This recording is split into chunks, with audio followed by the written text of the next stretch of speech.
Hello, children. Today we will start our next lesson, that is chapter 11, from one end to the other. Or in other way we can say, or we can mean it, means of transport. Transport enables people to travel from one place to another. So let's begin with roadways. During the Industrial Revolution, John McAdam designed the first modern highway using inexpensive paving material, that is, soil and stone. He made roads a few feet higher than the surrounding areas to allow water to drain away from the surface. In India, the Grand Trunk Road, which is also known as GT Road, was built by Sher Shah Suri in the 16th century. It extended from Kolkata in India to Peshawar in Pakistan. It was a major trade route in the region. Roads connecting cities within a country are known as national highways and expressways. These are broad, paved roads which have several lanes for moving. India is connected by roads to its neighboring countries like Nepal, China, Bangladesh, Pakistan, Bhutan, and Myanmar. Roads connecting one country to another are called international highways. You will see that all countries in Europe are connected to each other by a network of roads, and India is connected to China by the Hindustan Tibet Road. At present, the network of roads in India is among the largest in the world, with a total distance of more than 35,000 kilometers. NH7 means National Highway 7 is the longest highway in India and stretches from Kanyakumari, which is in Tamil Nadu, to Varanasi in Uttar Pradesh.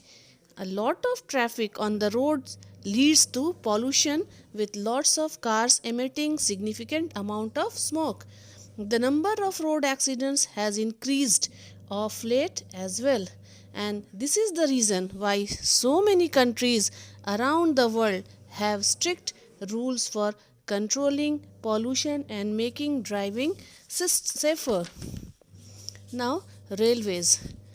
Preeti and her classmates were on an educational tour from Delhi to Puducherry. They all gathered in the morning at the New Delhi railway station. They were accompanied by 6 teachers. While waiting at the railway platform, they heard the announcement that the Tamil Nadu Express was running late by 10 minutes. A number of super fast trains were arriving on various platforms, and there were Shatabdi Express, Kerala Express, Karnataka Express, Rajdhani, and many more. These trains travel much faster than the normal passenger trains. They have air conditioned compartments as well for the convenience of the traveler. The railways are called the lifeline of our country. We were amazed to see the number of people traveling by passengers trains, and these trains had brake vans to carry bulky goods. Cargo trains. Cargo trains carry grains, arms, and ammunition and natural resources from one region to another. These trains connect all major cities and towns in our country. The British introduced the railways in India in 1853 between Bombay, now it is Mumbai, and Thane. Modern railways were started in England in the 1820s. Earlier, the trains had steam engines, but now they run on diesel or electricity. Industrialization and urbanization has led to progress.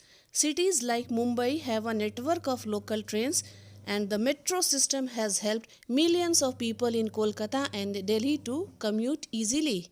In Kolkata, you will also see trams. The Indian railway system is divided into several zones, which are further divided into divisions, and each zone is headed by a general manager who reports to the railway board. So, children, today we will read up to this topics, and in the next session we will come up with the another topics of this chapter. So till then, stay safe, stay healthy. Goodbye.